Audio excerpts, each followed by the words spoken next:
બેનપણી લગનમાંથી આવીશું, લગનનો થાકોડોય છે. ગાભા ધોવા બેઠીશું ઢગલો એક. ના ના મરસું આદુ કાઈ નથી, મારે હમણાં શાકભાજી લેવા જાવું જો હે, ઘરમાં કાઈ નથી.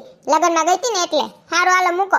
ગણેશ કામ જલ્દી હો જલ્દી હો જલ્દી હો. એ તમને કહું અટાણ કપડા ના ધોડાવો તો કાઈ નહીં, પણ હુકવવાના તમારે જ છે, કહી દઉં છું.